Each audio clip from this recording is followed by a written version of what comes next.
I grew up in a small conservative town. People don't drive cars like this. We're talking about getting anything you want in the world. It wasn't normal for me. So to do that, I had to get away from an atmosphere that thought it was abnormal to drive a nice car. All right, we should be good. So I want to give you guys 3 untold truths of how to get whatever you want. Before we really dive into these points, think about what beliefs are holding you back from your past. Because if you're around a lot of people who have already, I don't want to say settled, but they're okay with a normal life, not reaching for new heights, not reaching for new ambitions, it's going to affect your standards subconsciously, because life will organize around the standards that you really set for yourself. So I challenge you to fact check your beliefs.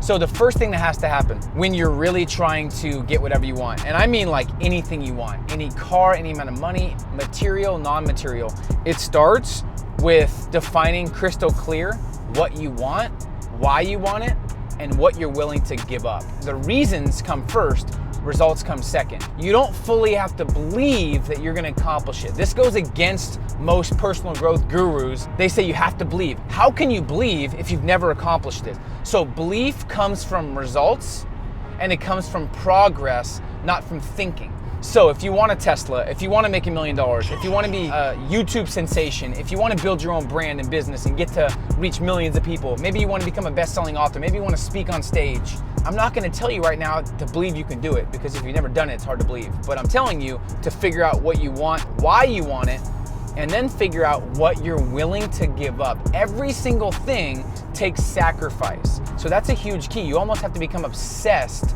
with what you want. And obsession is a healthy word for successful people, but it's viewed in a negative light with a lot of mediocre people. Obsessed is bad. No, Michael Jordan was obsessed. Elon Musk's obsessed. We're talking about getting anything you want in the world. So get obsessed with what you want to where you don't care what time of day it is. You don't care if you're working weekends. You got to grind around the clock and understand that you got to give up some things to go up. Step 2, it's called the pathway of power. Get the best strategies, resources, mentors. The worst thing you can do when you're trying to get what you want is to be Superman and try and do everything yourself. That was me, and what happens is if you have this passion and obsession for what you're good at, it can cause you to not even want to do what you love. That's why it's so important to leverage technology, to delegate, to hire a team. Anything that someone can do 80% as good as you should delegate that if it's not your strength and area of genius. When you have the best information, the best mentorship, it allows you to A, cut your learning curve in half, but B, anticipate what's next. There's an answer for everything. So people always ask, I don't know what to do next. I don't know what to master. Well, you don't have to know. Someone that is mentoring you, like your mentor or your higher level network, should know what to do next because they've been there and they will tell you. That was a game changer for me in my career when I realized I don't ever have to have the answer. My mentors will have the answer. My network that I develop will have the answers. And then just focus on mastery. Don't overload yourself with information. I didn't get this Tesla by becoming a genius.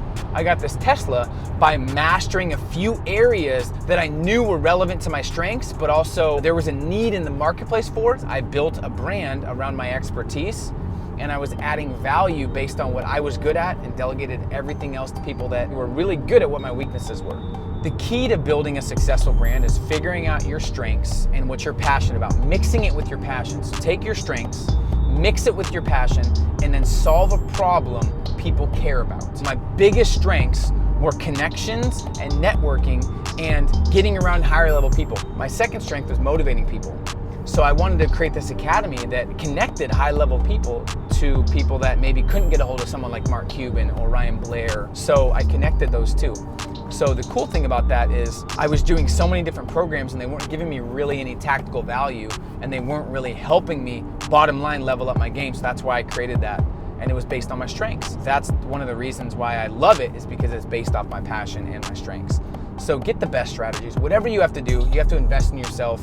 You have to make sure that you have the training that is relevant to what you want to accomplish, and that's how you become the best. So third, execution. You could learn everything, You can get rid of your past limitations and beliefs. You can have the best mentor on the planet.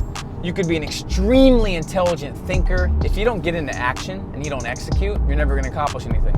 Every genius that actually you know about was a genius, and he got the genius out there because he took some type of action. He wrote the book, he took the action, he reached out. Something got him to actually get a real result. Not just learning. Learning's important, mastery is important, but execution is the game. Execution is worshipped. Once you figure out what you want, once you figure out what limitations are holding you back, once you finally get the best strategies, the best mentorship, the best guidance, then you have to really start taking action. Focus on your strengths, not your weaknesses. Focus on hiring the right people. Focus on becoming a people developer. I don't know what industry you're in different industries, but if we're talking about getting whatever you want, it's gonna take a specific type of execution, and you only have a certain amount of time in a day. That's why leveraging your time and scaling your time and buying your time is very, very important. So figure out what your highest value, highest leverage activities are, and you should be only focused on those things. Everything else that's not as high level, you should be delegating, getting an assistant and things like that. Life will organize around the standards that you really set for yourself.